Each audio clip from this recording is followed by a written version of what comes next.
Pra mim, uma das tarefas mais difíceis quando eu comecei a fazer faculdade foi desenvolver um personagem carismático. Não que o personagem precise ser carismático de maneira nenhuma, mas desenvolver um personagem não é uma tarefa fácil. Tem uns que é feito pra ser odiado, sério. A pessoa vai chegar, vai olhar e vai falar: "Eu amo odiar esse personagem". Tem uns que é feito pra serem amados. A pessoa vai falar: "Nossa, esse personagem é maravilhoso. Eu amo gostar dele". Só que se você fazer um personagem ruim, ele não precisa ter carisma, mas se você fazer um personagem ruim e carismático, as pessoas vão gostar. Agora, se você fazer um personagem ruim, sem carisma, chato, monótono, sem graça, ninguém vai estar nem aí pra ele. O pessoal ou vai parar de assistir, de ler ou de jogar. É de extrema importância que as pessoas gostem muito do protagonista. Na verdade, não precisa gostar muito. Você gostando do protagonista, achando ele legalzinho, bom o suficiente pra você não ficar entediado, você já vai continuar a história. E na construção de personagem, por exemplo, podem ser usados inúmeros métodos pra construir uma história e inserir um personagem dentro, sabe? Dá pra colocar a jornada do herói, os arquétipos de Yang, estrutura de 8 passos. Nossa, tem muito. Eu lembro de ter estudado isso lá na faculdade, mas gente, é tão cansativo. Era tanta coisa pra colocar no personagem. Às vezes dá certo, às vezes não, sempre dá certo. É uma receita de bolo muito eficaz. Às vezes uns 500 personagens iguais, sim, mas é uma receita de bolo eficaz. E antes de eu começar aqui a falar sobre o protagonista de Skyrim, porque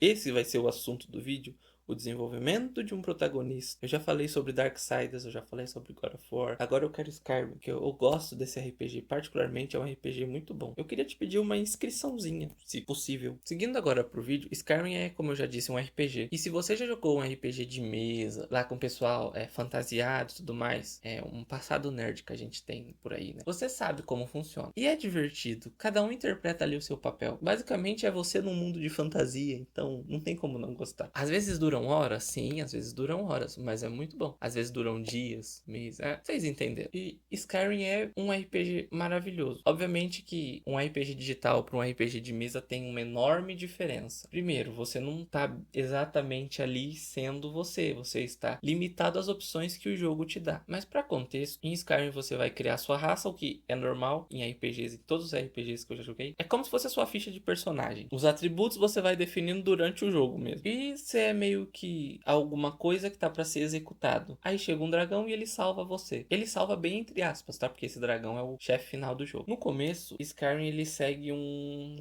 roteiro que ele não te deixa fazer muita coisa ali. Até você escapar de Helgen, que é onde o dragão tá atacando, você não vai fazer realmente quase nada. Mas depois que você sai de lá, o jogo tá com foda-se e fala, só vai. Porque daí você pode não fazer a missão principal se você quiser. Você pode ir fazendo outras missões. É muito legal mesmo. E essas missões secundárias de Skyrim, algumas, pra mim, tem o enredo melhor que a missão principal. Essas missões secundárias permitem também você meio que entrar na guilda dos assassinos, entrar na guilda dos ladrões, você pode ser pai, pode se transformar num lobisomem, num vampiro. Particularmente, eu gosto mais dos poderes do vampiro do que do lobisomem. O do lobisomem, a transformação é muito foda, mas eu prefiro um vampiro, porque eu acho bem mais divertido. A mecânica também dos dois é totalmente diferente. Skyrim te dá um mundo de possibilidades. Todas essas funções, todas essas missões secundárias, elas ajudam a moldar o personagem principal, que no caso é você. Elas não interferem muito na jogabilidade nem nada. Acho que elas não interferem em quase nada. No começo, por exemplo, acho que a gente tem ali um métodos da jornada do herói. Tem primeiro a partida, que é quando o herói é retirado do ambiente em que ele vive. Daí não sabe bem qual vai ser o destino dele. Creio realmente que no começo tenha mais esse ponto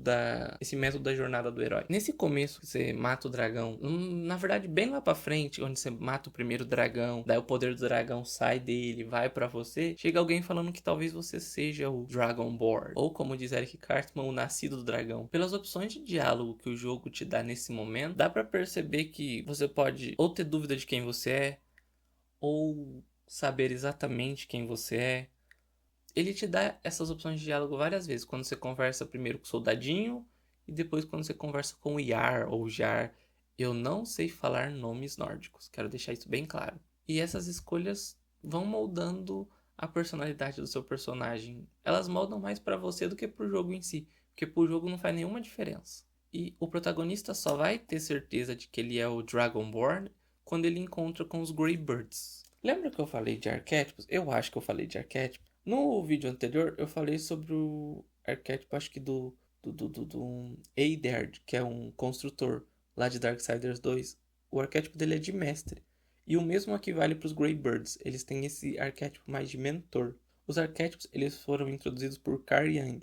Em questão de montar uma narrativa, eles são muito úteis, é sério, de diversas formas. Eu gosto que eles dão para um personagem meio que uma função definida já dentro da história. Sabe quando você vê aquele personagem muito igual? Por exemplo, o Loki de Vingadores lembra um pouco o Hisoka. Deixa eu ver quem mais aqui que eu consigo lembrar.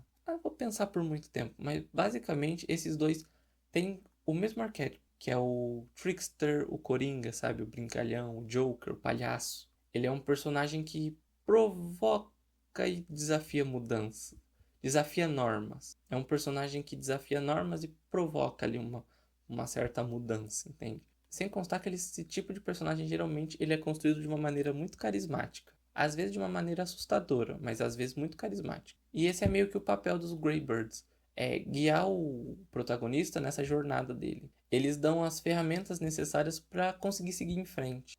E essas ferramentas nem sempre são poder, ok? Até porque nem sempre o poder vai ajudar o protagonista a seguir em frente. De nada adianta ele ter um poder se ele não sabe usar. De nada adianta ele não se conhecer e a outra pessoa conhecer ele. Já dizia, eu acho que Shang Tzu, conheça o inimigo e conhecerás a ti mesmo. Eu acho que ele não dizia isso, mas é algo mais ou menos assim. Eles agem ali meio que uma forma psicológica para ajudar a pessoa. E depois de muito tempo, a gente chega em várias partes que é preciso também lidar com relações humanas. Não necessariamente tudo é questão de pancadaria, é, entrar em tumbas e tudo mais. Além de salvar o mundo de um dragão, a gente ainda precisa lidar com pessoas. Esses fatores, obviamente, eles deveriam servir para ensinar algo pro personagem. Nesse caso aqui, tá rolando uma guerra em Skyrim. Se você lembra bem, você ia ser executado junto com o Ulfric Stormcloak. Que eu quero fazer um adendo. Falam que o cara tem o poder da voz. Coloca um lencinho na boca dele e ele já não consegue mais gritar. Eu achei isso meio... mas tudo bem, é Skyrim, a gente releva. E você pode escolher um lado nessa guerra. Você não precisa fazer ela para terminar o jogo. Você pode simplesmente chegar no final da história e não ter terminado a guerra ainda e deixado a guerra para lá. E em questão de escolher um lado, o jogo em nenhum momento ele te obriga a você ser ou Imperial ou Stormcloak. Ele, muito pelo contrário, em diversas partes, ele permite que você converse com os NPCs e tenha as opções de diálogo sobre qual lado essa pessoa está escolhendo na guerra, o que ela tá achando do governo e tudo mais. Skyrim não é só porradaria também, tem discussão política, olha só. Basicamente o jogo deixa a seu critério escolher qual lado vai dominar Skyrim. Em diversas partes também, em algumas missões, o jogo tenta, acho que, reproduzir um pouco da aleatoriedade que tem nos RPGs de mesa. Colocando aqui, por exemplo, a missão do Daedra Clavicus Vile. Você tá ali ajudando o Barbas, que é o cachorro, a voltar pro seu dono, que é o Daedra. Só que o Clavicus, ele não quer o Barbas de volta. Então ele te propõe você matar o doguinho e ficar com o machado. Mas se você ajudar o doguinho, você vai ficar com a máscara, que te dá, se não me engano, 8 pontos em oratória, algo assim.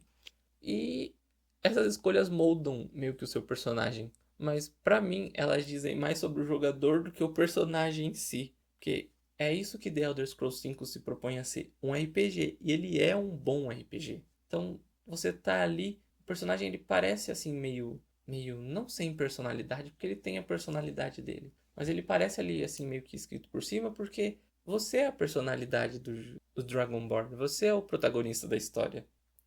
Diferente de outros jogos que você só acompanha ali a história do protagonista e não pode interferir muito, em Skyrim você meio que é a coisa. Você é ele, entende? De uma certa forma.